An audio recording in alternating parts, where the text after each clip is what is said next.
Hey guys, this is not in the right spot. There you go.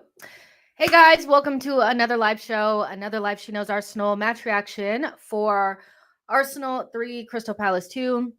Arsenal have knocked Crystal Palace out of the Carabao Cup, and we are now in the semifinals of the competition.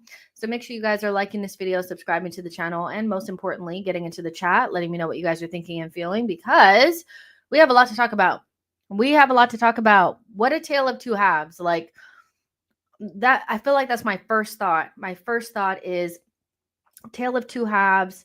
The game was just very the first half was very much so a continuation of the Everton game. And I think, you know, the lineup was obviously disjointed, but, you know, just because your lineup is disjointed doesn't mean that the football has to be horrendous. And I think those first 45 minutes were crazy. Conceding a goal. Can you guys see me and hear me? Can you guys see me and hear me? Make sure you guys let me know if you guys can see me and hear me, because the comment section stopped. So it may be the case that you guys cannot. Give me one sec. Let me see.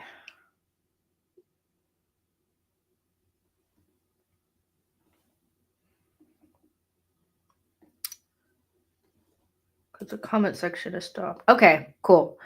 All right. Okay, cool. Good. Yeah, conceding that goal in the first couple of minutes of the game was very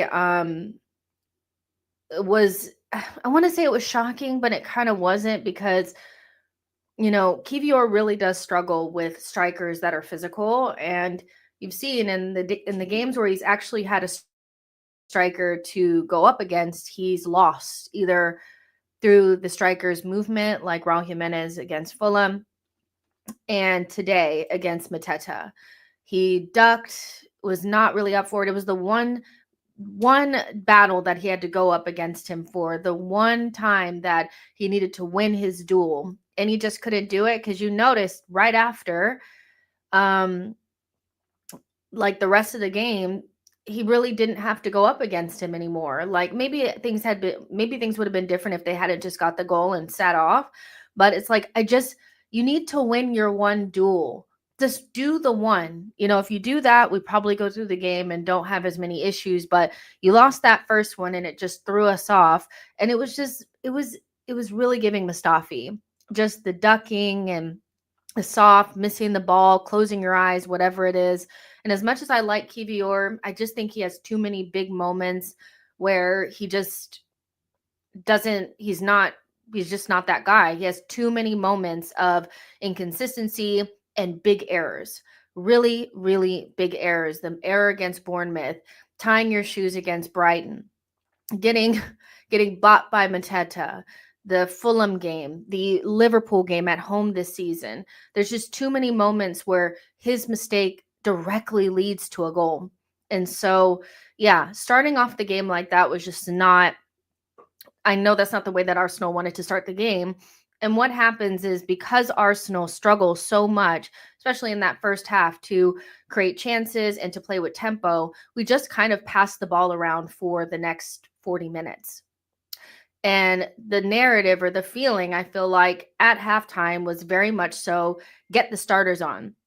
And one of my concerns about just get the starters on, just play the better players, is that we saw those same players, those better players, those starters, play a very similar way against Everton. The only difference is Everton never threatened.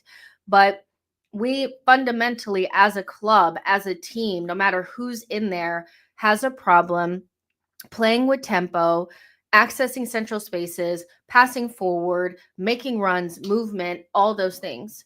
That is the difference between the first half and the second half. Obviously, adding Odegaard and Saliba in helps, but even before they came on, we just sped it up a little bit. We started moving a little bit, triangles, quickly, forward passing. Instead of just continuously passing it backwards, just pass it forward. And yes, there were moments where we lost the ball. There were moments where we tried to pass it between the lines and it didn't come off. But Crystal Palace weren't just receiving our shitty passes from sideways backwards or clearing it out to one of their players and just running down the pitch. They were actually having to defend us, so we were getting the ball back quicker. In the second half, we were regaining possession off of moves further up the pitch so much quicker because they actually had to defend. Because when you pass forward and you try to pass between the lines, they have to think. But if we're just passing it backwards, they just get to sit in their shape. And so we're actually moving them around. Then you add some more quality players in, like Saliba and Odegaard, and all of a sudden we're creating chances at volume, keeping them locked in their half, and looking like a decent attacking side. Voila. It's not always just about playing the starters. The style of play had to change. And so I think, we'll get onto the individual performances because, especially in that second half, there's a lot to talk about. But genuinely, if Arsenal just play like they played in the second half, they'll win almost all of their games.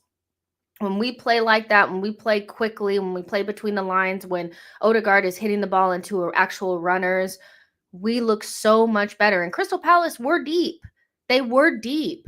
This whole idea that when you play against a deep block, you have to play slow and you have to play this funeral football it's a fallacy. And that second half proved it, because Crystal Palace were very content in protecting the 1-0 lead and then also protecting the 1-1 draw. They just sat in, but we were actually passing quickly, getting it out quicker, passing forward, acting like we know how to attack, because we do. And so, hold on, let me see what's going on. I'm seeing all these texts and I'm getting scared. Yes. Arsenal women, let's go. Yes. So if you guys don't know, Arsenal women played their final game of the group stages of the Champions League and beat Bayern, a team that slapped us up earlier on in the season, 5-1. We beat them 3-2 and are top of the table, which means we don't need to play. We're not going to play against Barcelona. We're not going to play against Chelsea. It means we get to play against the second seed in another group. Well done. Absolutely well done. So I'm happy about that. So both teams won 3-2. But back to what I was saying, I feel like a lot of the conversations will be about individual performances, what I do think is really important. But genuinely, we just play such a bad level of football on a consistent basis that no matter who's playing, if we play that way, we won't win unless Saka pulls something out of his ass, right?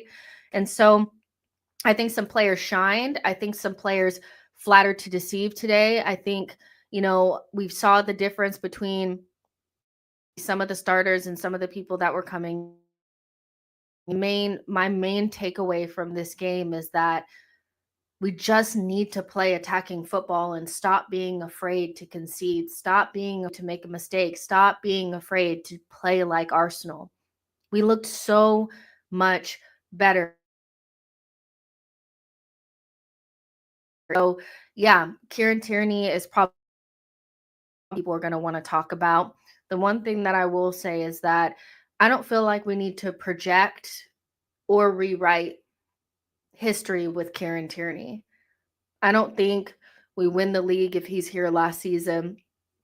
I don't think if he was playing earlier on in the season, we would have been that much better. But I do think that him having a good performance and offering something different probably hopefully shows Mikel that we need variation in those fullback positions and we don't always need to rely on the inversion. The inversion in the first half didn't help us at all. But just having an overlapping fullback, putting in probably the best pass pre-Odegaard's passes in that second half, like you should have somebody in your team that can also do this. Just a simple fullback. So I know we don't want to keep recruiting fullbacks, but not having that profile, I think, is a little bit of a blind spot because it just opens up the game a little bit more, especially when you have inside forwards and players that exist better centrally, like your Martinellis, like your Trossards. The further they are to the touchline, the less useful they are. But the closer in that they are, the better they are. But somebody needs to hold the width. And if that's your fullback instead of your winger, I feel like you get a little bit more. So we don't have to rewrite history or project on Tierney. Because I know what some people will be dying for Tierney to start the rest of the games. They'll be rewriting history about who Tierney is. I think he just shows that profile is needed. I think that's the bare minimum. And if we can get some good performances out of him from now to the end of the season, I just don't think that am I back? Sorry, the internet just went out. It's been tripping up since I started, so hopefully you guys can see me. Let me know if you guys can see me and hear me before I just before I continue on, because I don't want to continue if it's going in and out still. And I don't understand.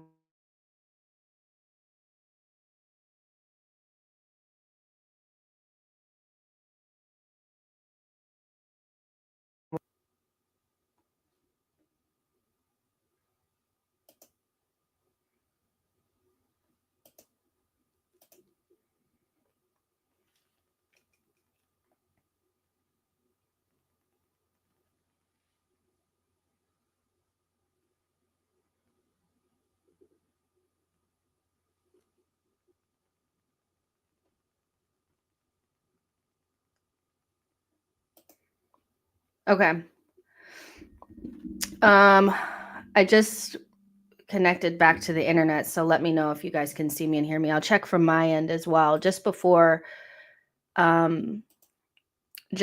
we get started again. Still seems a little slow. If not, I'll restart my computer and come right back.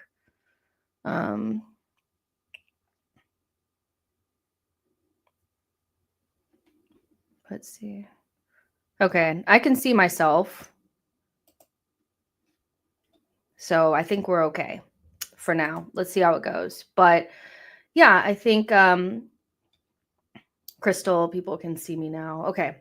So yeah, I just think that in general, we just need to play a little bit faster and play our football and don't be like so scared to release the ball and stuff like that. And to be honest, like it's not just about the players, it's about everybody just feeling confident. So now, yeah, but listen, there were some really good individual performances. I think Tierney stood out just because he was something different and he probably had the best ball into Sterling, and Sterling has to do so much better.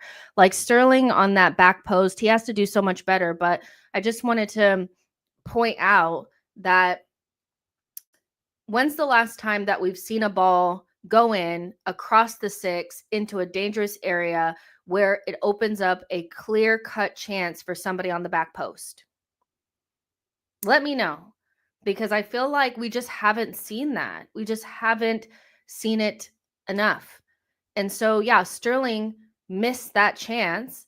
And like, it is what it is. But I feel like that was kind of the beginning of us opening them up and making them have to defend, because either one of them kicks it into the back of their own net or we get a clear-cut chance, and we did, and we should have put that away. And so, yeah, I think that ball was perfect. Sterling was probably one of the ones that flattered to deceive today. He wasn't good. He was okay, but he has to take that chance, I feel. And I feel like he was just one of the less successful ones. I still think he's better off of the left. I don't think the right will work for him, but Arteta's playing him there. Tierney was good. Kivior was shocking in that first action. He just really I think, we got to send you back to Italy and let you get more in a comfortable spot, because as much as like his performances now are like 50-50. He had the Manchester United and what was it, like Monaco, or where it was like 2 good ones, and then Fulham and this one were bad. So now we're at 50-50. So we're at the box of chocolates with you now, where we just don't know what we're going to get. And if you go up against a decent striker and you can't figure out, either they run off of off your shoulder and you have no fucking clue where they are, or you just are embarrassing. And so, yeah, I like Kivior. I don't think he's like, bad player or anything like that. I just don't think that he's at the level consistently. And so, yeah, he's just somebody that probably, needs to be moved on sooner rather than later, because that was just not it. Now, Gabriel Jesus,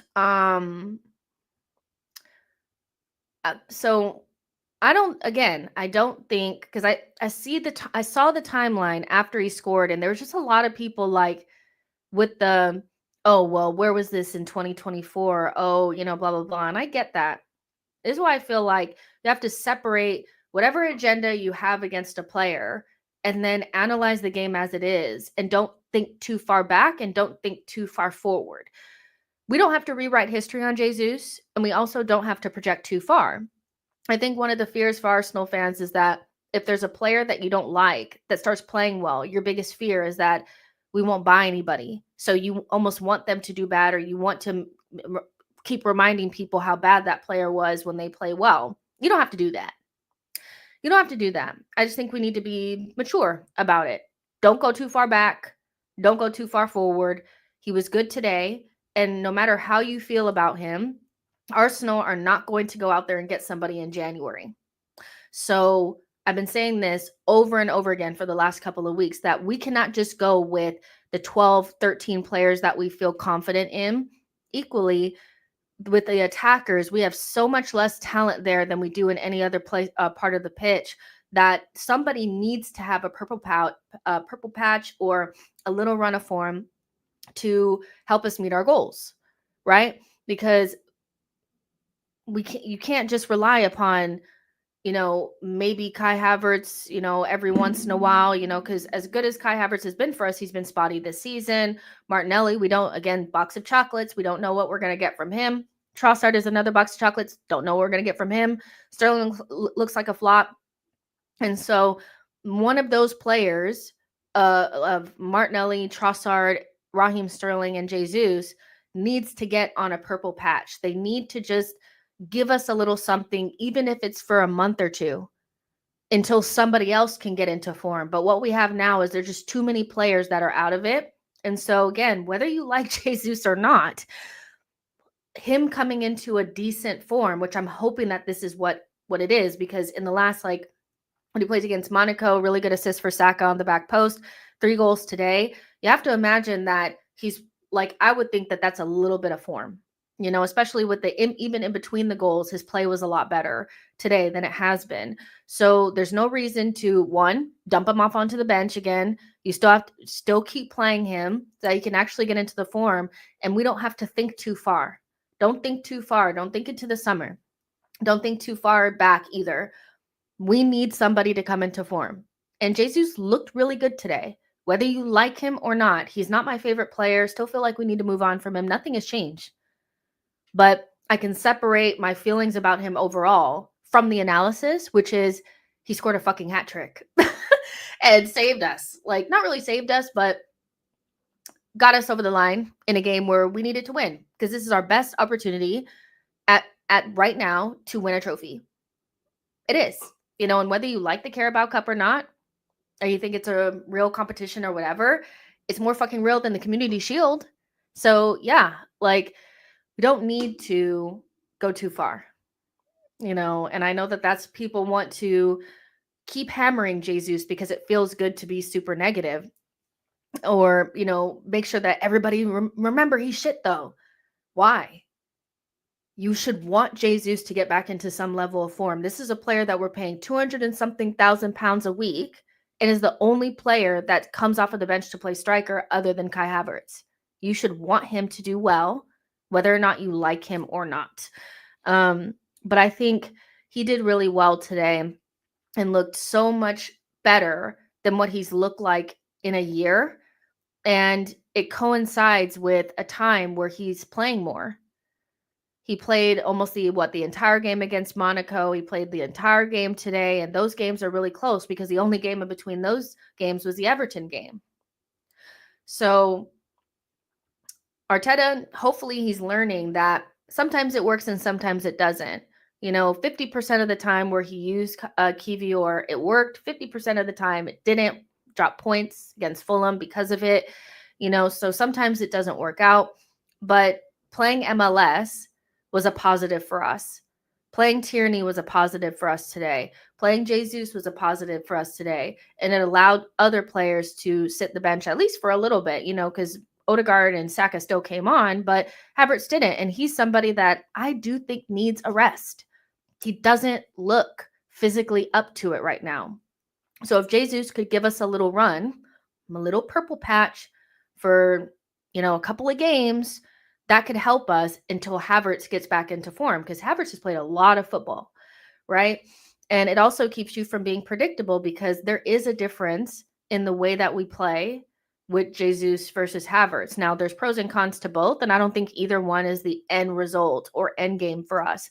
But Jesus gives you something a little bit different, especially against the dreaded deep block. So, yeah, I don't think, we need to go too far or think too much or go beyond, today. Let's just hope that Jesus can maintain a certain level of form, because we cannot just go with like 1 or 2 attackers. It's not enough, So Jesus was really good today. Odegaard 2 assists. And this, honestly, today is a big reason why I don't really entertain any of the bullshit about Odegaard. When Yeri started, he's not better than Odegaard. This whole we'll just start Wanyeri.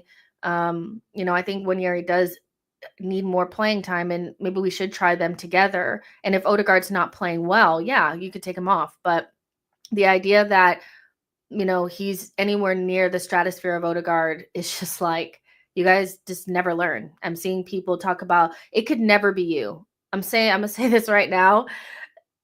It could never be Arsenal fans propping up Fabio Vieira to beat Odegaard with the stick. Like, there's just no way. It could never be you. It can never be you. As somebody that held on to their stocks for the entire time, it could never be you. So the Arsenal fan base as a whole did not fuck with Fabio Vieira at all. So I don't want to hear shit. Nwaneri's not as good as him. Fabio Vieira is not as good as him. ESR wasn't going to do shit. Nothing. No. Odegaard is like our third best player. And he showed that today. It was form, not who he is. Don't know why people were acting like that was who he always is and writing think pieces and, oh, Odegaard, yeah. His wife just had a damn baby. Give him a fucking break. Today, he was fabulous. And this was also the first time in a while that he had runners around him. He's never going to be the runner.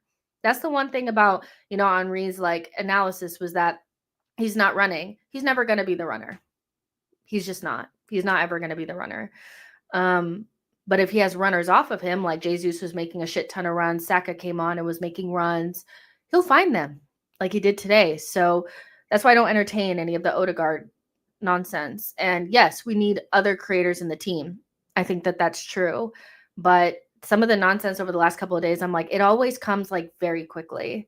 It always comes like very quickly. I never really have to do too much. Like, it's obvious, that he's probably our third best player behind Saliba and Xhaka.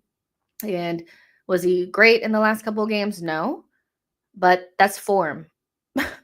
Jack says Nwaneri will be good at attack. He's not really good in the middle, or maybe he needs more playing time.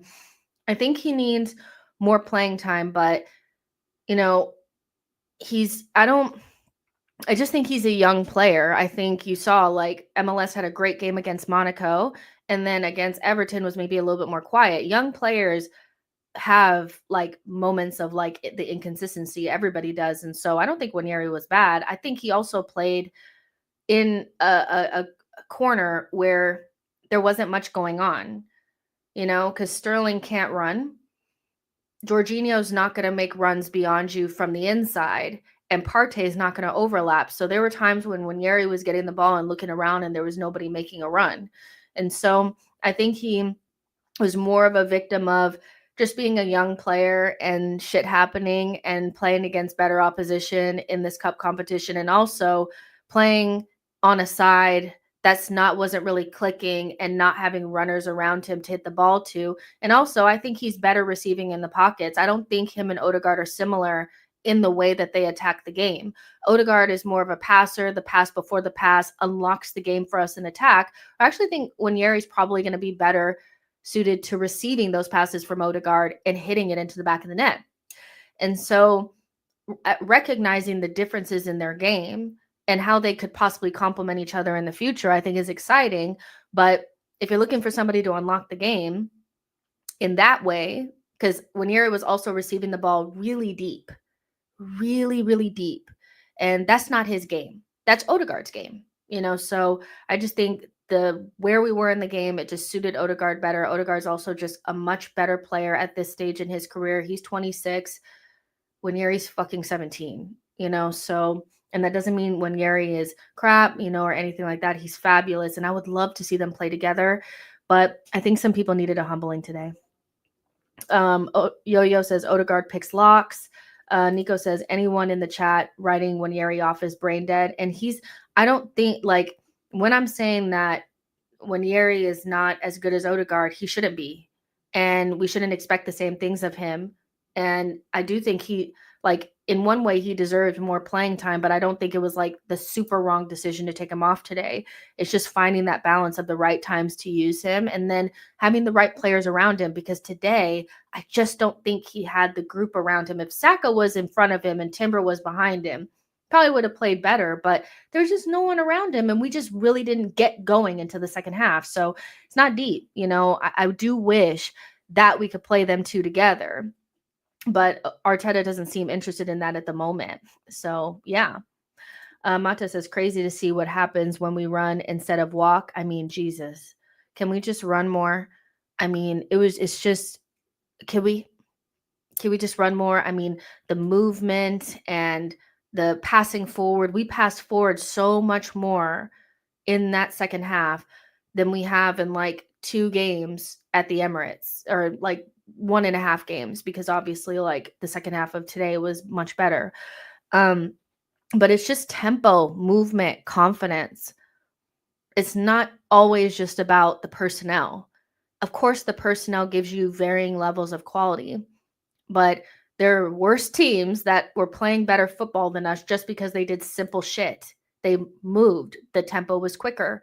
And so we're kind of like an unstoppable attacking side, despite not having, the best attackers when we play like that. But when we don't, we are bad. So we need to move more, tempo, quickly, Like, I just don't understand why we can't always do that. Vic says there's not a single player in our current squad that can play that reverse pass for the first goal. Both of his assists were actual assists, not some random pass where the scorer does all the work. And my thing with it's like, it's not that he can't do those things, it's that sometimes we just don't see it enough. And when we play that slow football, you're most likely to find an assist from Odegaard that is more of just knocking it to Saka and hoping that Saka does all the work, because there is no movement, there's no space. But if there is space, then he can unpick those locks. I don't know why people pretend like he doesn't know how to pass. I really don't. Jack says when Yeri will be, oh yeah, I read that already. Let's see. Yo-Yo says, let them doubt Odegaard. They don't know any better. Exactly. Travis says, I think we look better with Jesus up top. I think there's seasons. And here's why I said I don't think we need to project or go too far, or, because it wasn't so long ago where no one wanted Jesus to even touch the pitch. And now we had a game where he played well, and now people are suggesting that he should just maintain starting. Do I think he should continue to start? Yes. But what I don't want to happen is that all of a sudden it switches onto Kai. Because, we always need somebody to kick. We need somebody to kick. But good coaches recognize somebody is just about to get into form or just about to have a little patch of a little run, and maintain them and keep playing them. But the other player is not all of a sudden just like dead. And that's my biggest concern with Mikel, because he'll play players into the ground when they're out of form. But if they hit a little bit of form, he'll just go back to his best 11 and leave that player on the bench. So maybe Jesus should get a couple of games in a row. And again, that doesn't mean Havertz is ass. That doesn't mean Havertz shouldn't ever play again or anything like that. But also, Havertz is not playing well enough where I think that his spot should just be set in stone. He has been very hit or miss this season. He doesn't score very much away from home. Against the deeper blocks, he's pretty non-existent. So I don't think his spot should be set in stone, especially if somebody else is coming into form. And Arteta needs to recognize when to switch people out and to keep people fresh. And we're going to need Havertz down the line because he's an important player for us. But right now, Jesus just scored a hat trick. So what do you do? What do you do? Because Jesus is very much so a confidence guy as well. So dropping him right after this might not be the best idea. Travis says, nah, play Jesus up front. John says, is Nagelsmann still Germany coach? Yes. Kwame says, Graham is right. Arteta is so stubborn that he should leave Partey in midfield.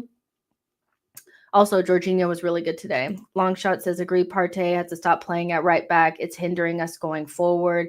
TBG says, Havertz suits the bigger games. Nico says, Saka was desperate to get on the score sheet. He always wants to play. Let's see. John says, that burst of pace Saka did when he passed Kamada was crazy. It really was. Yo-Yo says, it really was a dodgy starting 11, though. It was, but the idea that 11 couldn't play any faster to me is bullshit. Even before the changes were made, we just started passing a little bit quicker, and we started creating more openings, and we started putting them under more pressure. So yeah, of course, the 11 was not the best, but I think we're always just like, if the 11 doesn't play good, that just means that he chose the worst 11 he possibly could. But sometimes it's just, no matter who you put in, it's just, we don't play well. And that's because we just don't play as a team well. The tactics are not good enough. The tempo is not fast enough. The movement is not there. So I agree that the 11 was not great, but the idea that that was all the 11 could do was that first half, especially after we watched a better 11 on paper play against Everton and do the exact same thing, just underpins my point that it's tempo, movement, and confidence, and the confidence to pass forward and to pass between the lines and make those runs and get the ball and do your thing. Because, like, no matter who's out there, if you're not doing that, it's just the football is ass, you know? So yeah, Nico says Sterling's miss was crazy. It's, you know what's funny is, like, I knew he was gonna miss it. You know, you just get that feeling in your stomach. Crazy. Highbury says, nah, wasn't clear offside, would have been tight on VAR. I don't get, and honestly, I'll be honest, I don't care. Because that's what the olden days were like. In the olden days, there were plenty of goals that were right on that line that didn't get scrutinized by VAR. And if the lineman didn't catch it, the lineman didn't catch it. So I don't care if he was marginally offside or whatever. Couldn't put the lines up. I don't care. Chikadili says, Arsenal did us proud. My mind jumped into my tummy when I saw Crystal Palace first goal. YouTube user says, don't care if the goal was offside. We needed that luck. Exactly. John says, I want to see Sterling on the left again versus Palace. He just links up better than number 11. I just think he's better on the left. The right thing, actually, no one plays well on the right except for Saka. We've seen Trossard there. We've seen Martinelli there. We've seen Sterling there. We've seen Jesus there. And I just don't think anyone looks good on that side. But I think Sterling is better on the left. Would I start him against Palace? I don't know, but I think for sure I would start Jesus and Saka. Filling in the other spot depends on, you could put Jesus on the left, you could put Havertz through the middle, or you could start Jesus up top again, and play one of Sterling, Trossard, or Martinelli. Pick your poison, close your eyes and pick one, because right now you never know what you're going to get from any of those guys, MP says, if VAR is not going to care about offsides at this stage of the tournament, then I don't think Arsenal fans should. I really don't care. Kwame says, Eddie Nketiah is coming back to haunt us. I mean, he was a nice little cast for the ghost, poked his head in and scared us for a minute, but, he basically just got a little consolation, and I have said in the past that I feel like one of Saliba's not so great points is he's a really good sweeper. And really good on the ball, really technical, really nice center back, Rolls Royce. But he does allow the opposition to get something. Like, he's not a great box defender, in my opinion. I think Gabriel is light years ahead of him in terms of not letting the opposition get the ball. Like, I've seen Ollie Watkins jump in front of him. I've seen Fofana jump in front of him. I've seen Eddie Nketiah get an easy goal. I mean, he had to do the work, but Saliba was right there. One thing that Saliba, I'm not going to say he struggles with, but is just like a little gap, is the opposition does get a little chance. And yeah, I felt like he could have done better. That being said, I don't think he was terrible or anything like that. I just think that that's the little gap in his game. LG says, honestly, I couldn't care less about the men's game. The women's game against Bayern was a bigger one for me. I care about both. John says, I thought we sold Holding. I was I was shocked that when Palace scored. Nico says Isak as well. Kwame says, Jess, I am so disappointed that Saliba wasn't in the team. I mean, Arteta probably should have started one of the center backs. I think it's a rule of thumb that changing both always gives us a bad result. Most of the time, if we play one and the other one is if you play one of Saliba or Gabriel and you put them next to someone else, they can kind of carry that person. But when we change both, we're really kind of in a difficult position. And I still don't think Palace put us under too much threat. They had 2 shots on goal. One of them ended up being that goal early on, but the starting back line was suspect. And I think it showed Timber and Kivior have never played together except for in preseason. And so he could have played one of Gabriel or Saliba at the beginning and just put them with Kivior, and maybe that would have helped. And then maybe we could have just started Timber at right back, because this Thomas Partey right back experiment that Arteta's trying to shove down our throats is just, it's very cringe. It's giving hard head. It's giving, I want this to work so badly, but the more simplified his fullbacks are, the better we do. Timber is just like, he's not a natural right back, but he is a fullback in our system. Like, that's his T. Like, so he does well. Not inverting so heavily in the second half helped us, because it made the midfielders actually have to do their job, and they're more than capable of doing that job. And so simplify, take him off of right back. I don't know why you're forcing it. And I'm just, what do you expect? Thomas Partey is not a good right back, because he's not one. So yeah. Let's see. MV says, even if Sterling played bad, in hindsight, it helps that Saka played 40 minutes instead of a full 90. I agree. I don't think the answer is always to, just play the starters. I think we need to trust the squad more. And yeah, sometimes it won't work out. But I think if you get the right ratio of starters to, squad players, most of the times we should be winning, so PBG says, I didn't think Sterling was bad anyway. John says Timber did the most dribbles in the first half. Nico says crowd looked foolish chanting Eddie when he came on, and then goes on and scores and celebrates. Serves those Arsenal fans right. Honestly, like, Nketiah is like such a non-factor in my mind right now. He's not someone that, he was obviously from the academy and played at Arsenal for a long time, but he's Crystal Palace's problem now.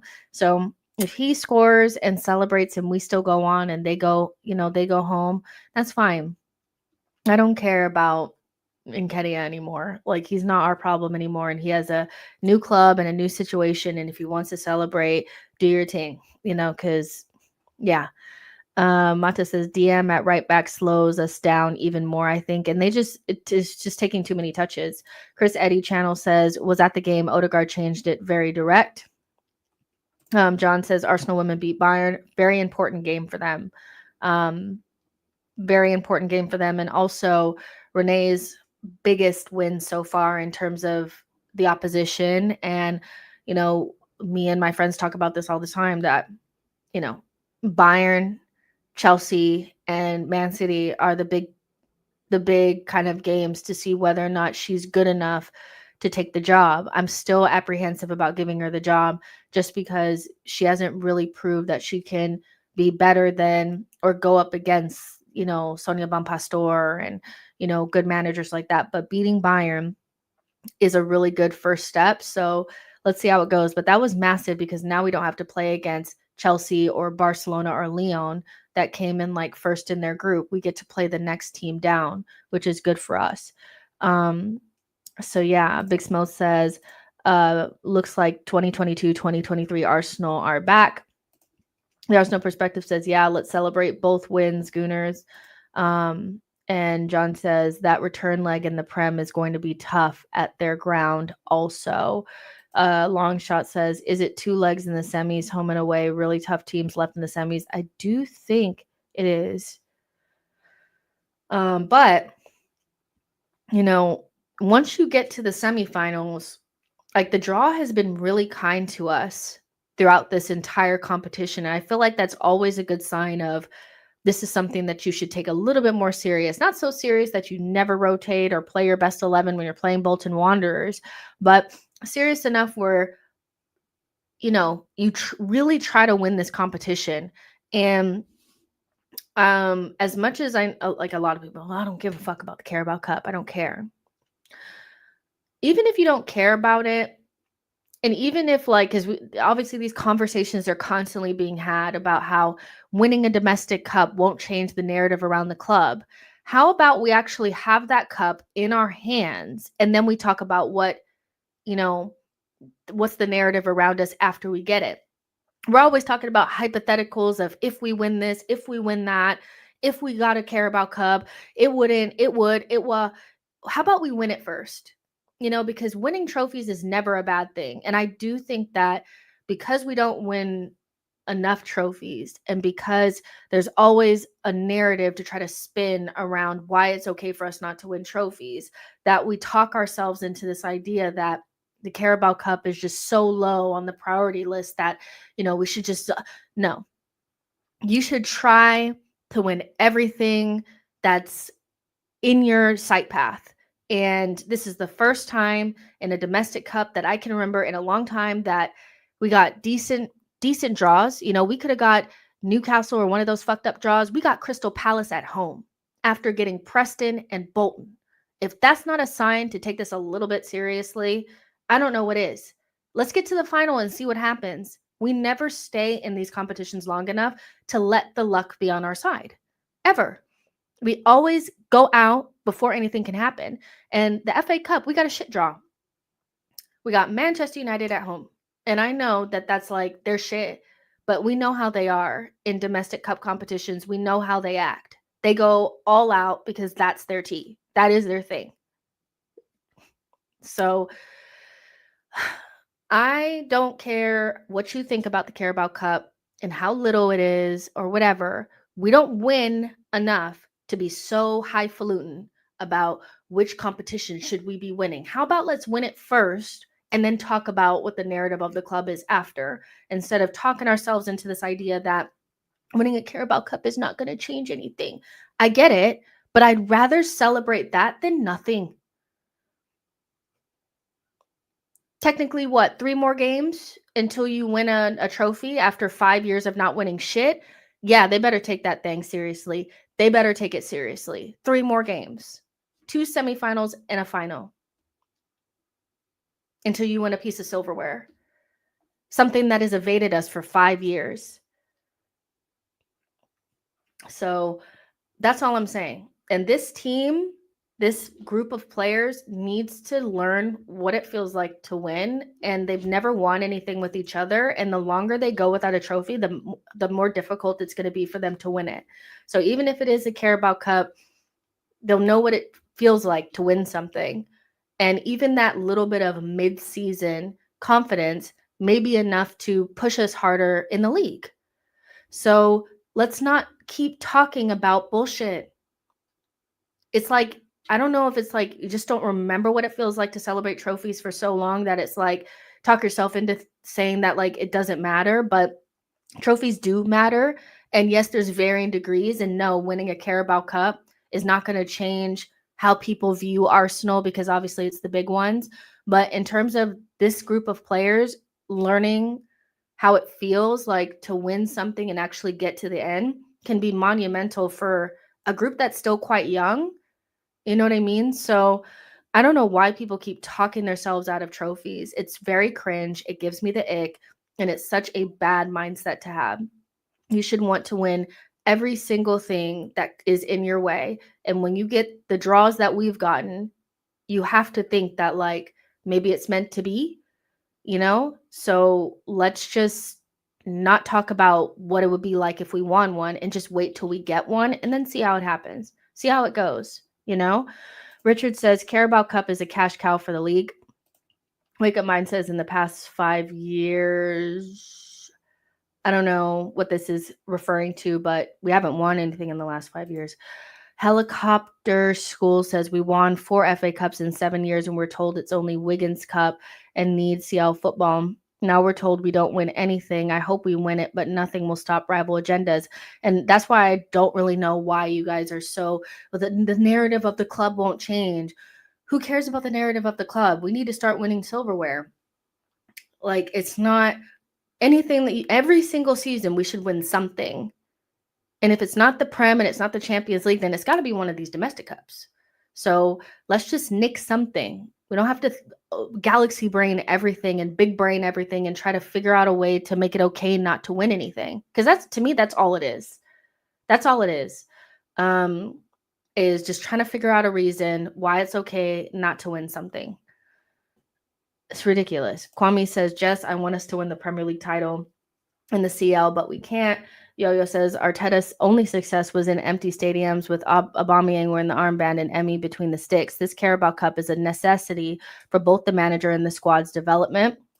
The Arsenal perspective says, perfect, let's win something. This group needs success, and it doesn't have to be deep. It's like, as a fan base, we overthink everything. Squad building, football, the manager, trophies. Good teams win shit. So let's just hope that they use this as that second half as something to build upon for the season, because that football needs to maintain. Now that I've seen you do it, I don't want to see you going back to funeral football. I want you to maintain that vibe. And then also understanding that you have 3 games in a cup that could lead you to a trophy. 3 games. And if you just get a little bit more luck, who knows? So let's at least get to the stage where we get a little bit of luck. You know what I'm saying? That's all I'm asking. So yeah, Victor says Liverpool for like 4 years with Klopp didn't win the Prem, but they won everything else. That built a winning mentality in the team, and that's why players didn't get mental fatigue losing the Premier League to City. We just need anything. Like, it's really not, like, we overthink everything and try to make something into nothing. It's not. Just win something, and obviously people will make fun of us if we celebrate the Carabao Cup. But I remember being around Manchester United fans when they won the Carabao Cup a couple of years ago. There was like true joy, and it's different. If we go through, I know that these people always compare it to, well, that's what Arsene was doing. He was winning the odd domestic cup, but and didn't change anything. But he wasn't challenging for the Prem. Let's be real. Them latter stages, when he was nicking the odd FA Cup here and there, we weren't anywhere near challenging. We were nicking 4th. If we can get the tempo up, play better football, and get a little bit of luck on our side, we can still be in the title race mathematically right now. And yes, winning a domestic cup while challenging is much different than what the fuck Arsene was doing, because that's not the same thing. So we don't need to keep talking about nonsense. Richard says, in Arsenal colors, we can beat Liverpool. Brendan says, teams like City should be the ones not rating the Carabao, not us. John D says, our beat luck would be not to face Liverpool in the final or semifinal. Richard says, right now, I'll take anything, even a Stanley Cup. Yeah, just something, John says, if we make it past the round of 16 in the UCL, I'd hate to face Atalanta or both Madrids. You face what you face when you get to it. We don't have to think that far. I know that we have preferred teams that we rather go up against, but, we just have to think about what happens when we get there. So yeah, I'm very enthused about the second half performance, because it was so much closer to what we know this team is capable of. And we just need to not just go back to a type of football that doesn't show our best. It doesn't show our best face. It's not who we are as a club. Arsenal as a club are not a team that are afraid to ball. They're not afraid to ball. And I think Thierry was right, which we talked about the other day, was we don't go for it. We try not to lose more than anything. And I think the first half was more trying not to lose and holding onto the ball for dear life. The second half was, well, fuck it, let's ball. And we got something out of it. And obviously, if we don't fall asleep and let Nketiah score, it's not really a contest. You know what I mean? So I don't want to see us go back to that. There's no excuses. Crystal Palace were in a deep block, and we figured that shit out. So the whole deep block thing, and, that's just about us playing shitty football. We can beat anybody on any given day if we actually try to play our football. Dom says, Pep won the Carabao Cup 4 times in a row. We shouldn't treat it like it's beneath us. It would breed confidence within the team between now and the end of the season. Victor says, honestly, I'm confident against big teams. My worry is a team like Newcastle, to be honest. I'd rather not pull Newcastle next round. Theo says, mad fact, the year Wenger won his last FA Cup, he had more points in the league after 16 games than we do right now. Was he in the title race? Yo-Yo says, every team remaining in the tournament needs this League Cup for narrative purposes. Massive says, Liverpool FC is a dangerous team. So, yeah, like, I think we'll see who we draw, and hopefully, I mean, whoever you want is going to be a dangerous side, right? Because don't Man United and Chelsea have to still play. So you have either Man United or Chelsea, I think, right? And then you have Newcastle and like Liverpool, right? I don't know, because I don't even know what the fuck is going on. Because most of the time, I just care about what we're doing. I'm not listening. Yeah, so Liverpool beat Southampton, Newcastle won, and we won. So now it's just Tottenham and Manchester United. And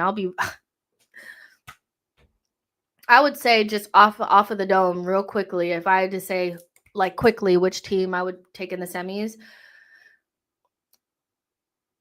I'd have to say like back us against Newcastle. I know that that's going to sound weird, but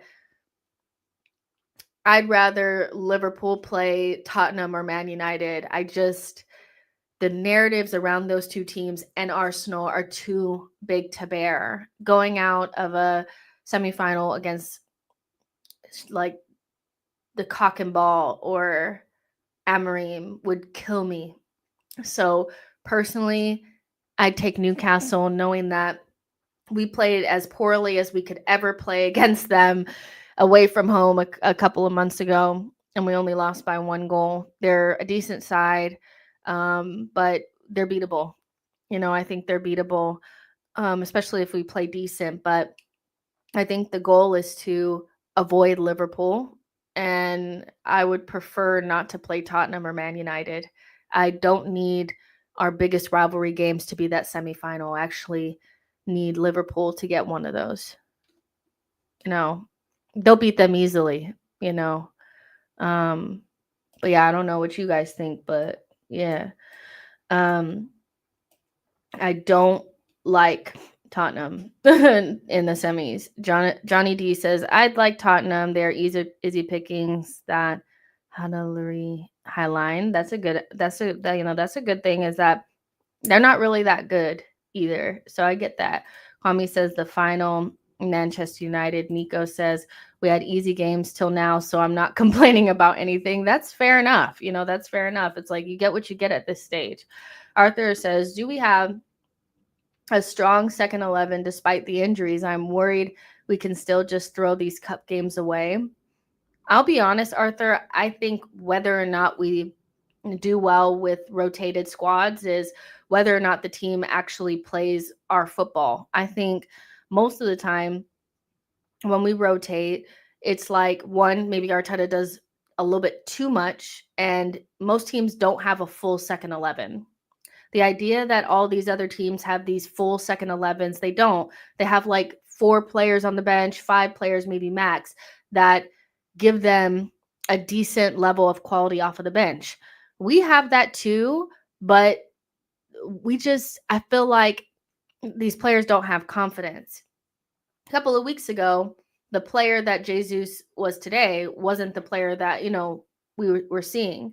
And so it all depends on what confidence level and what kind of form they're in, because as much as I don't think Jesus is the answer, as much as I don't always think Trossard is the answer and consistent, as much as, Jorginho is slow, these players are not shit. These players are not low level. I expect us with these players on the pitch for us to beat Crystal Palace, even with the strong 11 that they have. So, one, it's a fallacy that other teams have a whole second 11 that they could just swap in that's just as strong as the other team, or just like another level below. Most teams have 4 or 5 players that they can rely upon off of the bench, some defenders, attackers, whatever.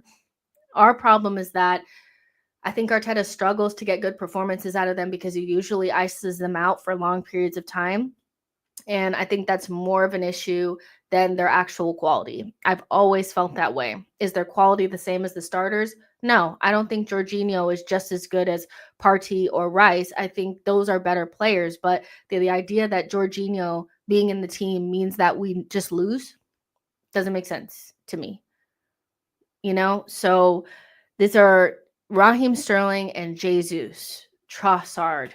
As much as we don't fuck with those players, I bet you if you ask Crystal Palace manager, he would say going up against them with my best 11 is not easy because they're not shit players. So, yeah, I think the difference between us rotating is mostly due to what level of form are these players in, not necessarily always the quality, you know? Because when Jesus is in decent form, he's the player that we saw today. I'm sorry, Arteta needs to figure out a way to not ice out his players so badly that they're unusable. It's been a consistent issue under this manager, and I feel like people still think it's just we have a shitty bench. We have a shitty bench. This is not the same bench that he inherited, by the way. There's some quality players on this bench, and they may not be perfect. They may not be the same level as Saka, same level as Odegaard, but they're not anywhere near as shit as sometimes they play. Sorry, I just don't believe it. Yo-Yo says familiarity helps with confidence. Burmy says I suspect Spurs will lose tomorrow with their injuries. Listen, I don't want to go up against Man United, but listen.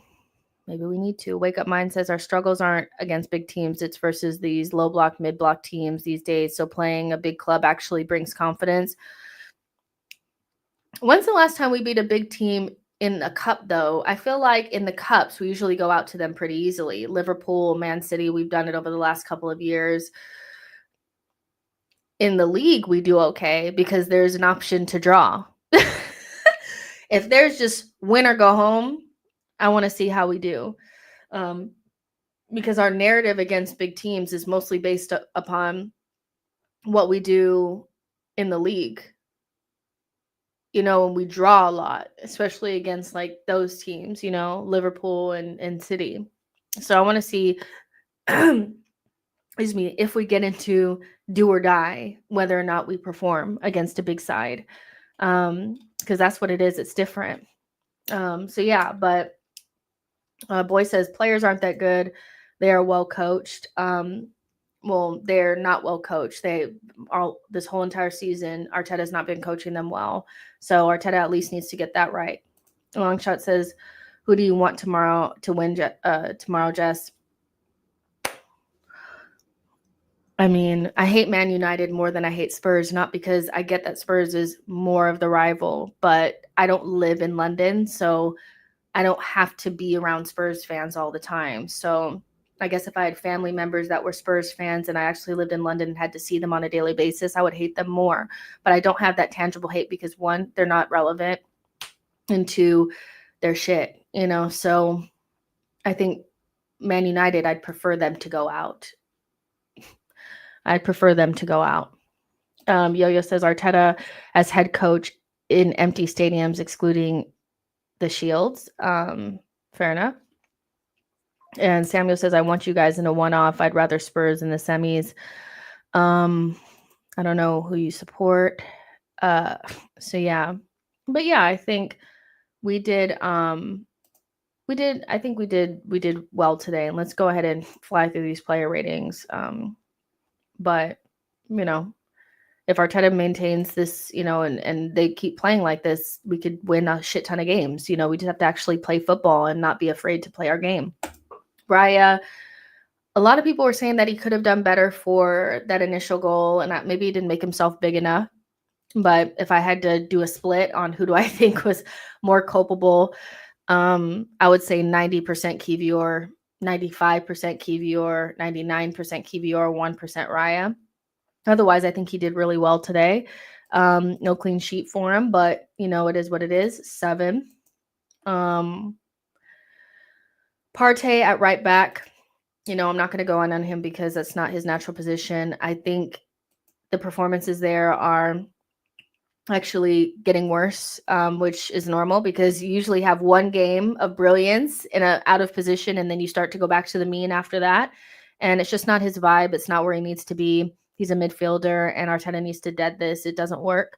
It not only hurts Saka, but I think it also hurts the right center mid too, because he just doesn't support you at all. So yeah, back to Timber at right back, please. So I'm gonna give him like a 6. It was just like an average performance, nothing bad, nothing good either. Let's see. Timber at right back versus right center back. You know, it is what it is. But I think once he went to right back, he was so much better. He keeps trying to do this one pass though, and it never comes off. He never gets it right. It's into Saka in between the fullback and the center back, and Saka's making the run, and it never gets through. And I want that pass to go through at least once. I've seen it try it like 3 times and it never gets through. But I do think he was much better when he went into right back, but I also don't think he was terrible at right-sided center back because they basically did fuck all outside of the goal that they scored. So yeah, but I thought he was okay. I thought he was good. Like, you know what I mean? Good to okay kind of thing. So I'm gonna give him a 7. Oh yeah, Kivior. I was like, who is it? Not your best. My goodness. We're in the box of chocolates station with him now, where you're 50-50. He has 50% decent performances since coming into the team and 50% bad performances, and his mistakes are so costly. Like, I don't remember a single Kivior fuck up that has not resulted in a goal. Against Bayern, against Bournemouth, like you could just go back and just see, like, he has so many that have resulted in goals. It's just like it's not good. But back to the bench you go. Obviously, Gabriel's fit, so he'll play, and it's good that Gabriel at least got to rest for 80 minutes or something like that. He didn't come on to the end, but yeah. Anytime you play against somebody that's actually going to test you physically, whether that's running or actual physicality, you fold up, closing your eyes and ducking your head in a simple header in the first couple of minutes of the game is just so not the vibe. Because you have too many, indiscretions. Like, you have too many on your CV now, where it's like, if you had to do pros and cons, there's so much red on the con side, and then there's like very little pros at this stage because there's just too many big errors, And on the ball, when he actually gets time and space, he puts in really nice passes, like the one that he did for Gabriel Jesus against Monaco that Gabriel Jesus should have put in. But outside of those passes that usually come very few and far between because he doesn't express himself enough, the lack of defensive awareness, physicality, is just like very underwhelming, So I do think that we will buy a new center back and they'll send him to Italy. I think that's the right thing, whether that's in January or the summer. But he's a good player that's just not at our level. And yeah, I like Kivior, but my goodness, today was just a 5. Probably could be lower, like 4, because it was just such a bad mistake that even like a 6 performance, you have to drop it down several points because that initial fuck up is just, you cannot do that at this level. You cannot do that at this level. And then, do I have one for Tierney? I don't even think I have one for Tierney. Yeah, I don't have one for Tierney. But yeah, we'll just say, like, we're talking about Tierney right now. I'm going to give Tierney, I'm going to give him a 7.5. I do think he was good. I think just seeing like a simple setup with a left back that's just left backing, is just getting up, doing its overlaps. The ball that he puts in for Sterling should be an assist. I don't think he didn't get cooked at all. He couldn't finish the game, but he hasn't played a full 90 in a long period of time. But it just shows that, sometimes when you simplify your game, you get something from it. And I think not having to rely upon a Zinchenko or MLS or Timber to go central, receive the ball just for us to unlock teams. You can see that we can unlock teams without having the left back be so important. And for people that have been questioning the system and why our left back is so pivotal to us being able to do simple shit, I think that this is a good thing to point to, because I've had people say like, oh, well, it makes sense. It makes sense because you just go with whatever the manager says. And yeah, it has worked. But you need to be able to vary your game. And if you don't have a left back that can pick up a pass like Zinchenko can, you need to be able to build up in a different way and also put more responsibility on the midfielders to actually do their job. This floating left center mid that doesn't get involved in anything is, it's a choice, but it's not something that you have to do all the time. And so as much as I don't want us to buy a left back, I prefer us not to.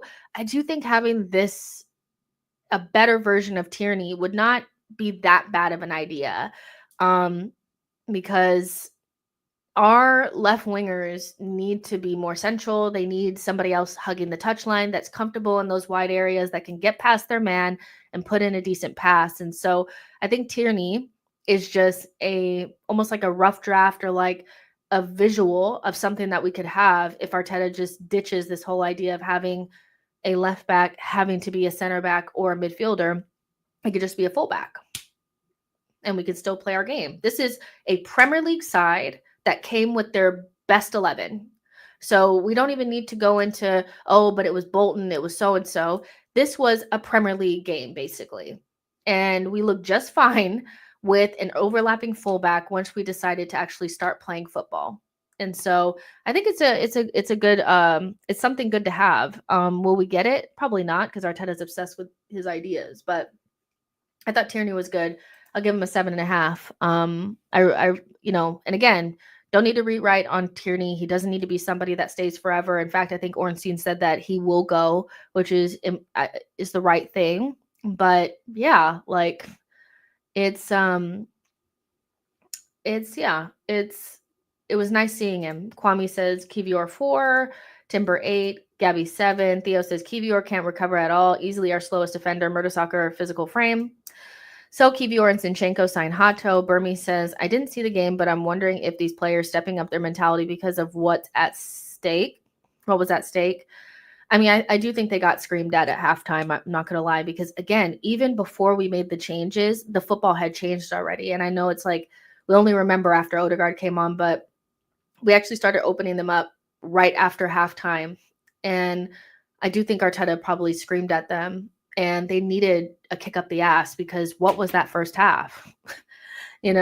So maybe it was what is at stake, but I'd like to see that level of urgency and desperation and football and caution to the wind in every game, because we're a good team. Like we don't need to, we don't need to play this funeral football.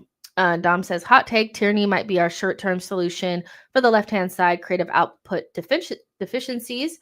Boy says 7 for KT. Theo says, whether Kivior can survive at this level is entirely dependent on his passing ability. Kwame says Tierney 7. Natalie says, happy Tierney is back. I think most people are. I think if you don't think too far into the past or the future, it's just nice to see somebody that I think most Arsenal fans really like. Boy, I know you don't like Tierney, but the majority of the fan base likes him. So I think people are just excited to see somebody that they really do like on a human level play well in his first game back, Burmy says, so do you think KT will stay for the rest of the season and not go back on loan? I do think he'll stay for the rest of the season. I don't think anybody will take a risk on him anyway. I just don't. I think at the end of the season, we'll cancel his contract and let him go to Celtic for free. That's my guess, because nobody's going to pay a fee for him. I think he only has like 1 year left on his deal. And the wages that he's on, I just feel like the easiest way to cut ties with him and allow him to go where he probably really wants to go, which is back to Scotland, would be to just cancel the contract, or get like a nominal fee for him. But I think he will stay for the rest of the season, because honestly, the rotating mess that we have at left back we really can't afford to let him go. We have MLS and Kieran Tierney playing minutes now because Zinchenko and Calafiori and Tomiyasu are nowhere to be found. And because we have kind of a crisis at right back because Ben White is not available, Timber kind of has to stay on that side, or else we're watching Thomas Partey play right back. So I don't really see room to let Kieran Tierney go in January. So yeah, Vig says KT is leaving. Haven't people seen the Ornstein Bamba? Yeah, I think we're very sentimental as a fan base, though. You guys know that that we are Sentimentality FC, and if there's somebody that gave us even a little smidgen of joy, a smidgen of joy, we have such a hard time letting those people go. And it's just okay to like somebody and allow them to move on when who they were in the past doesn't add up to who they are now. And Kieran Tierney is he's a good player, but we need better than that, you know? So I don't think we need to like rewrite again, like I said. I like Tierney, but that's as far as it needs to go, you know? But yeah, Kieran Tierney did a really good job today. MLS also came on and I think did a solid job. Not anything too special or anything, but more minutes under his belt so that he's going to end up being an important part of the team because the guys at left back cannot maintain fitness. So the more minutes he gets, the better he'll be. And I think he did a good job, albeit nothing like spectacular, if that makes sense. So I'm going to give him a 6. You know, like a good solid kind of averagey type of performance. Make sure you guys are liking and subscribing. We'll keep going. Let's see who's next. I think I got everybody that played at the back. Gabriel, you don't really need to do anything for him because he was on there for like 5 minutes and didn't really do anything. So I don't think we really need to go into Gabriel. But let's go into midfield. I actually think, again, in a game where he won't get any credit because he quite literally never gets credit. Literally, not any game that he plays where he plays well. It's like Jorginho erasure. I don't know why it can't be acknowledged. I don't know why it's like this guy doesn't exist, but he's one of our most reliable squad players. Do we always win when he plays? No. But is he single-handedly, fucking us over? No. I think his performance today was really solid. He put in a ball to Gabriel Jesus in the first half that Gabriel Jesus just quite simply needed to just collect it running forward and just kick it in the back of the net. And I think his performance, once like Odegaard came on, also started to pop a little bit more because he had somebody to play with. Jorginho is kind of like he's a connecting type of player. He's not going to get the ball and dribble past you or any of those types of things, but his understanding of angles and how to be in the right place to support the player next to him is very intelligent. And I just feel like he needs other players that are willing to give the angles for him to be able to do that stuff too, which is what was lacking in the first half. But, I think he did a really, really good job today. I think as a squad player, as somebody that you can rely upon in cups, he's one of those. I think he's more reliable than most. And I just cannot understand for the life of me why this player doesn't get any credit. I am somebody that completely crashed out the day that he signed. I was like, oh my gosh, I cannot believe we wouldn't have got him. But I think beyond one mistake that he made against Spurs right at the beginning of his time here, I think he's been pretty solid for us. So again, that's not to say that I want him to stay forever, but in terms of like just analyzing the games that he's played, I think he's had more good than bad. But people have a really difficult time giving him credit for some reason, and I'm not quite sure what that's about. I'm going to give him a 7.5. I think he was good, solid squad player that did a good job and really wasn't like Crystal Palace had one chance early on that was a Kivior individual mistake. Beyond that, they didn't really threaten us, but I think, especially in the second half, Jorginho did a good job. Not sure why he doesn't get any credit. It's so strange. Now, Winieri, I do like, and this is probably where like the Arsenal people that feel like we can't play kids will be like, see, I told you, is because there's obviously going to always be a section of Arsenal fans that are incredibly harsh on anybody and if you're good enough to play, then hold smoke, that kind of stuff. But I don't think Winieri was bad. In fact, I thought I was actually disappointed when he was subbed out because I felt like maybe you should have taken out Marino and played Wanyeri and Odegaard together, because I think Wanyeri showed maybe just a little bit more on the ball than Marino did in that first half. Now, Marino, his game got better as the game went on, but at the time of the sub, I was like, really? Why are you taking him off? Because I don't actually think he was bad. I just feel like we were collectively not playing football in that first half. But if you need a reminder, excuse me, that he is a literal child, this is the time to get reacquainted. He's going to have games where he's less influential, especially in front of him was Sterling and behind him was Thomas Partey. Nobody was moving. There was times where he had the ball and he was just looking around. Nobody was there. I think sometimes we're very tunnel vision with a performance, and it's like if they don't score a goal and get an assist, it's like, oh, he was ass. He wasn't. Was he as sparkly as he has been in other games? No. But was he ass? No. He was, I think, good.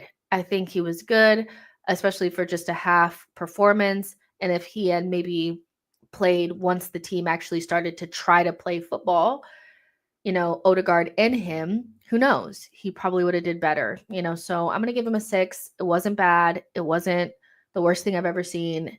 But do we need to be like trying to, beat him down because we're mad that, Arsenal haven't performed well at times? No, because individually his performance was not poor.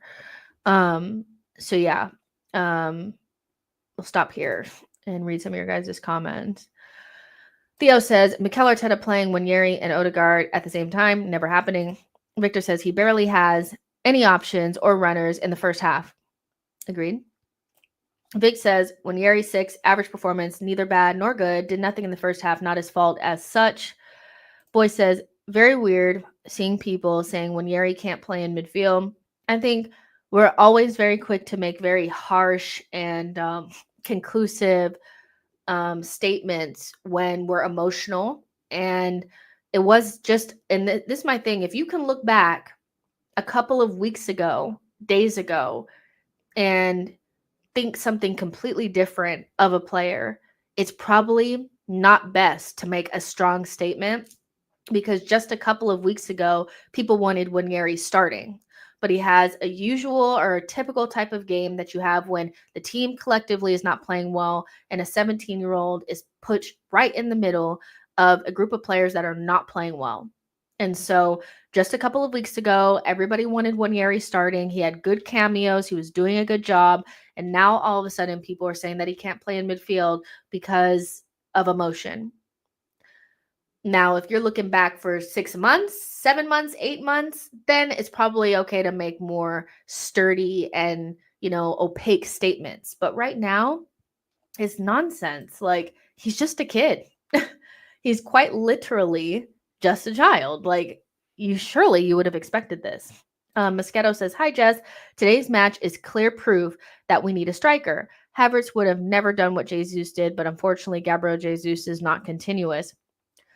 You know what? I'll say that this wasn't a striker game for me. This wasn't a we need a striker game. I think anytime we don't play well, the default is for people to just say this game shows that we just need a striker. But I actually don't think this game was a striker game. I don't think this was we missed so many chances that we need somebody that's clinical, because usually when we're talking about a striker, we're talking about games where we don't put the ball in the back of the net. I think this game was more of like the takeaway from it is that when Arsenal actually try to play football, they create enough chances for players that are less clinical to put the ball in the back of the net.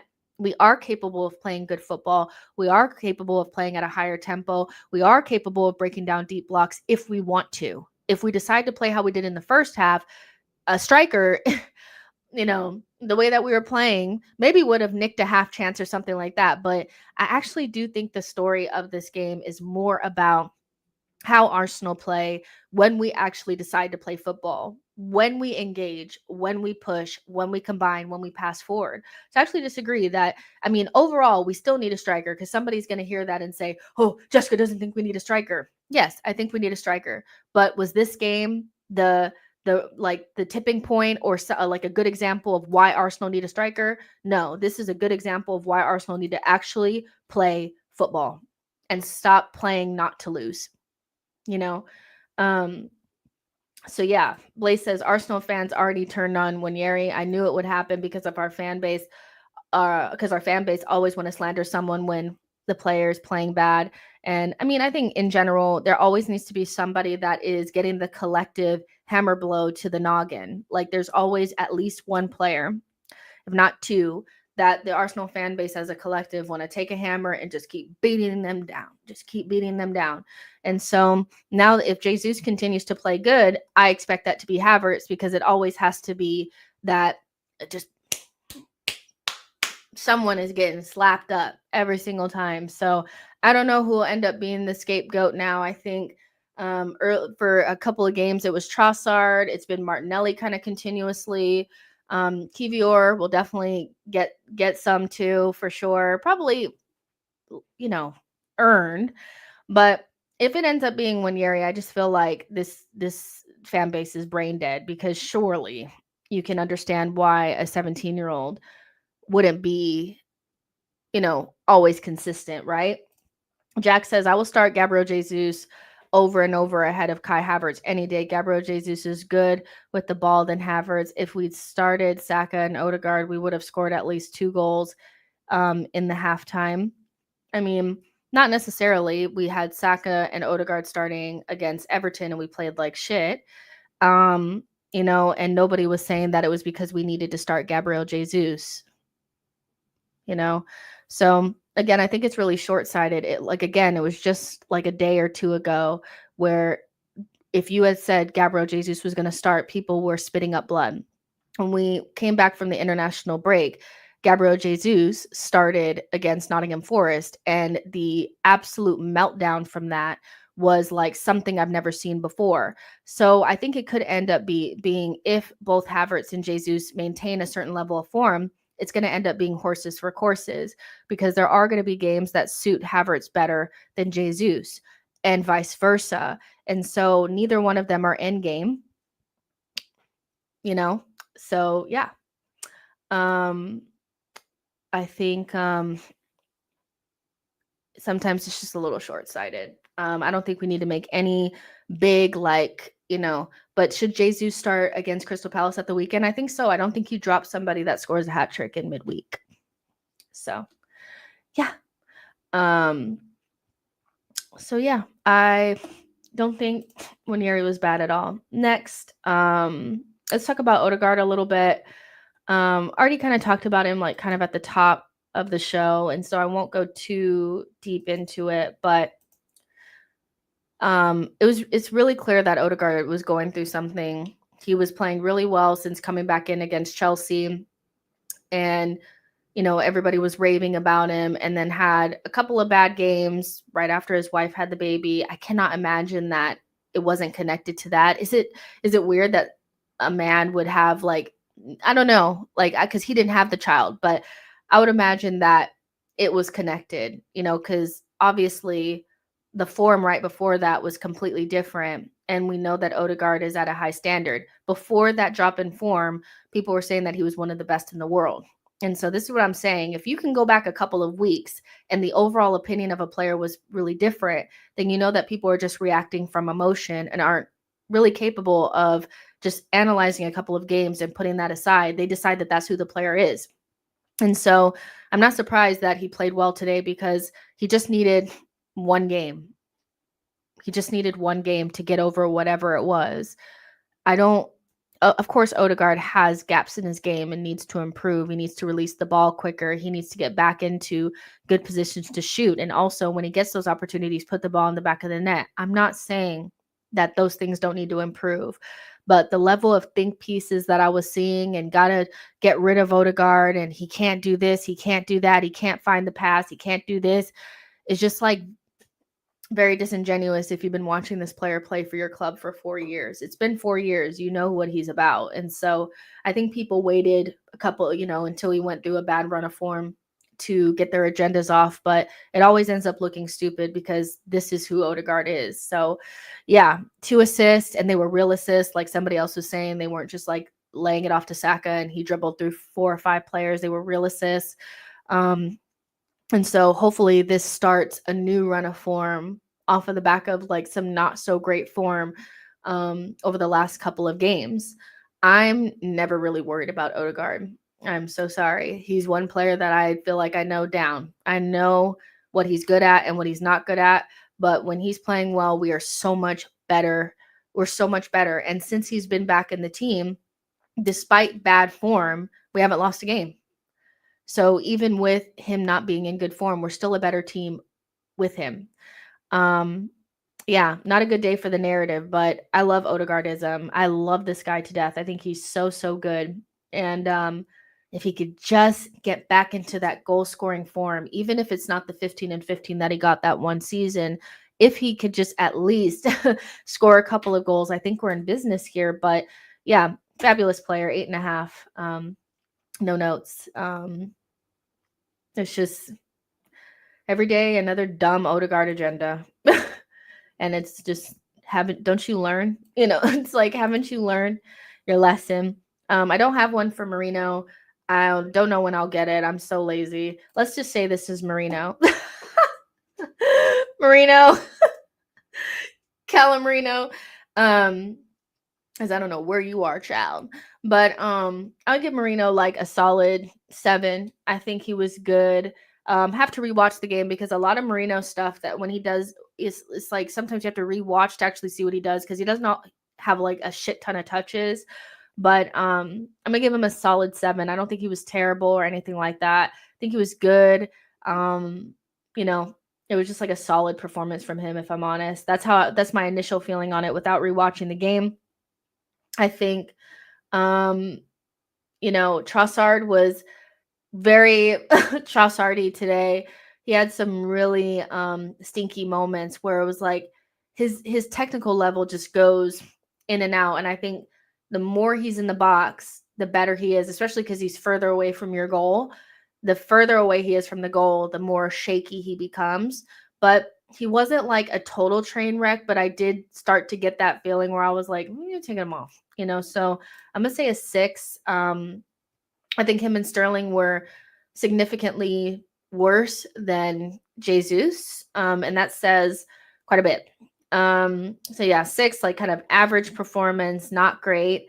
But you see, like even if Saka and Odegaard are playing well, even like it does, like Trossard and stuff doesn't hurt you as much. It's crazy. So yeah, Sterling I actually thought was we're oddly better than Trossard, but missed that big chance. And that was his moment. I think if he had put that away, I think we'd, because sometimes it just takes a moment, right? But when you miss a big ass chance like that, it's like, yeah, go back to the bench. 6.5. Definitely think he's better on the left. On the right, I just don't think he has the angles right. He doesn't have, he needs to cut in. But yeah, 6.5 for him. And we'll stop there before we get to Saka and Jesus. Because it's crazy because even with a small cameo, Saka is just so clear of so many of our other players. I mean, just his like little cameo was so good. So yeah, Natalie says Trossard 7. John says we're more fluid with Jesus, Trossard, Saka, and Odegaard.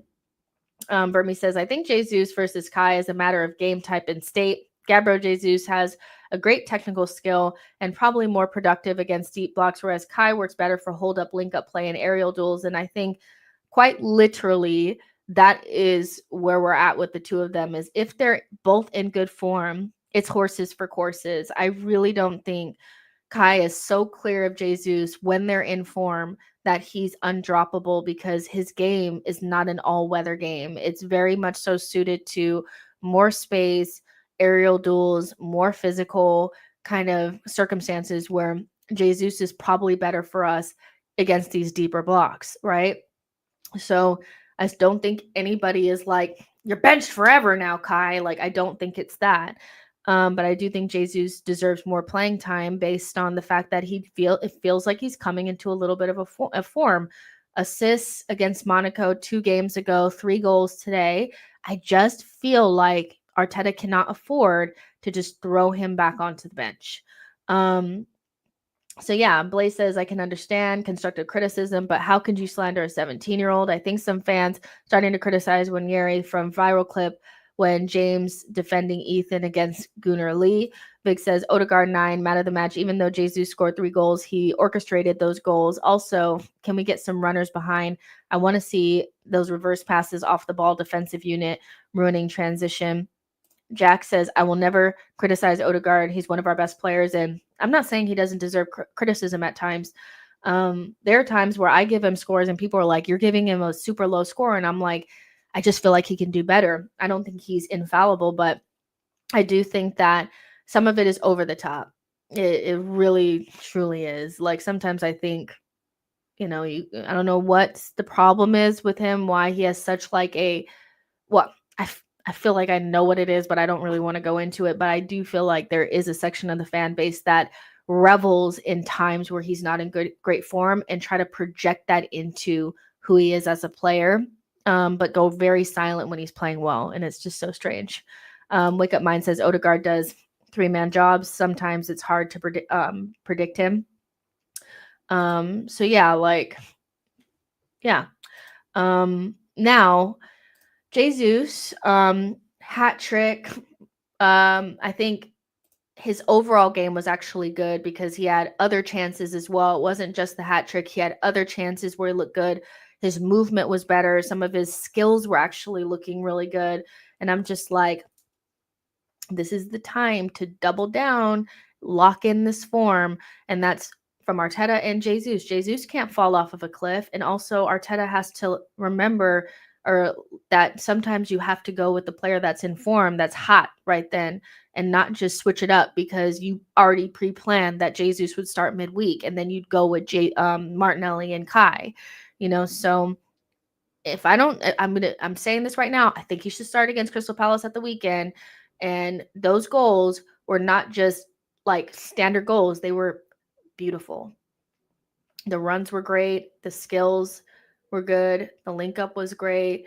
It really did look so much closer to the player that we bought. I don't think he'll ever be that player again, but to say that the level that we've been seeing was normal, I think is disingenuous when you know that like it was so low.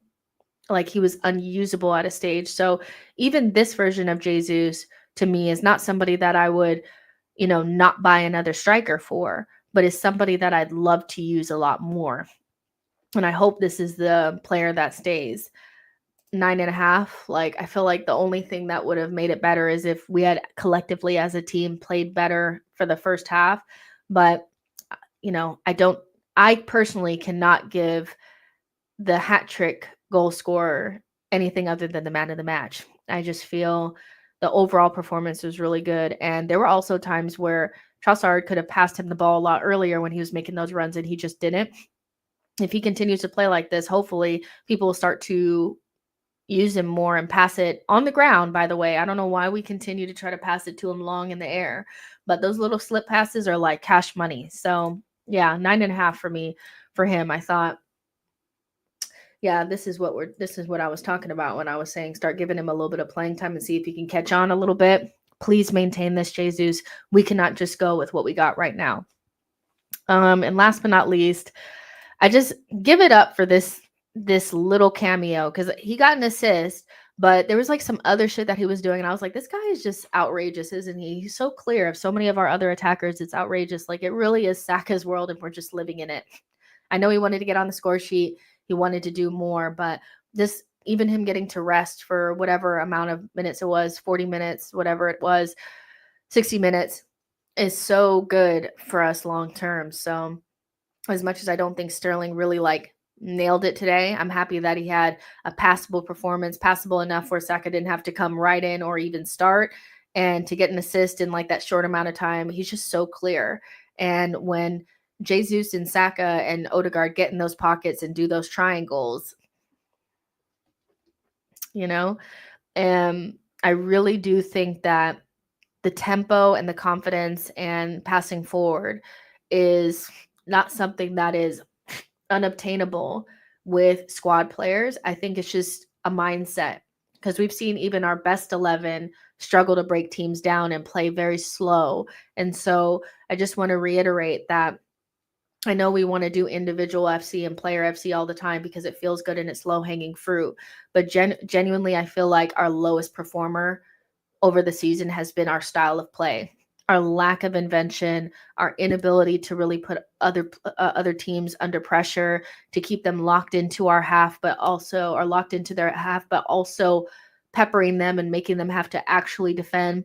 I don't think that that's unobtainable with other players. I think it's more of just the tempo and the style of play is always slow no matter who's out there, because collectively as a group, we are not aggressive enough in attack. So yes, there's variations to it. I don't think everything comes off the same way if you have like Kai out there, but the star today was the way that we played in the second half from the moment that the second half started. That was the difference. I really do feel like no matter who's out there, if you play funeral football, we will drop points. And we've seen that, so yeah, Anike says, hope we can win something big this season so Saka can have a shout for the Ballon d'Or. He's on a different level this season. Agreed. Wake Up Mind says, we would keep Jesus only if he's consistent and contributes more in attack. I think we're far away from that, to be honest. I think he would need a lot more. But I get what you're saying. Victor says, world-class cameo. Donnie Lee says, big up to our captain. The Eddie says he scored the kind of goals that I expect the striker we buy to score. Maybe, just maybe. I'm not going to change my opinion on Jesus off of the back of one game, but I will say that he needs more playing time and we should utilize him. Arthur says, what kind of striker do you think we need in Jan? I feel like we need a bully. After watching Mateta's goal, I don't usually see Kai doing that, and Jesus usually looks for fouls. I mean, Arthur, honestly, I don't think we're going to get anybody in January, so it's difficult for me to answer this question because it's like, you know what I mean? Like, we're not going to get anybody. So, but in general, if to bring in any striker that we bring in, I hope that they're more clinical than the players that we have now. I feel like evading the clinical striker to get somebody that links up well when we have two players that's kind of their vibe already is a misstep. So whoever you bring in needs to be more clinical. I would like for them to be a physical player, tall, strong, that kind of stuff. But it's so difficult to even like wrap my head around January because I know we're not going to get anyone. So yeah, sorry, but it's like, yeah. Burmese says, to think Saka has been banging for us this season and Jesus gets a hat trick before him. Listen, well, one, Arteta rarely leaves Saka on long enough to get the hat trick, and I just feel like it's coming. Saka said it's coming, and I believe it is. So, yeah. Listen, guys, we're going to go ahead and get out of here. Thursday. Let me think. Thursday is Judge Mo early in the day, 2 p.m. UK time. And then Diluted and I will do our double show, one on my channel and one on his. So look out for that. Make sure you guys are here for that tomorrow. Make sure that you guys like this and subscribe to the channel and all that kind of stuff. I really do appreciate you guys hanging in there with me with the internet issues early on. And hopefully it was watchable towards the end. But tons of things to talk about. I know we'll definitely unpack those with Diluted and on Judge Mo as well. Judge Mo already said that he wants to talk about Havertz. So I know there's going to be a big section about Havertz. And I know that Diluted is going to want to talk about Jesus because he called me during his watch along to talk to me about Gabriel Jesus. So make sure you guys are there for those shows. And then we'll roll on into the weekend and we have Crystal Palace away. So yeah, like and subscribe on your way out, and I'll see you guys tomorrow. Bye, guys.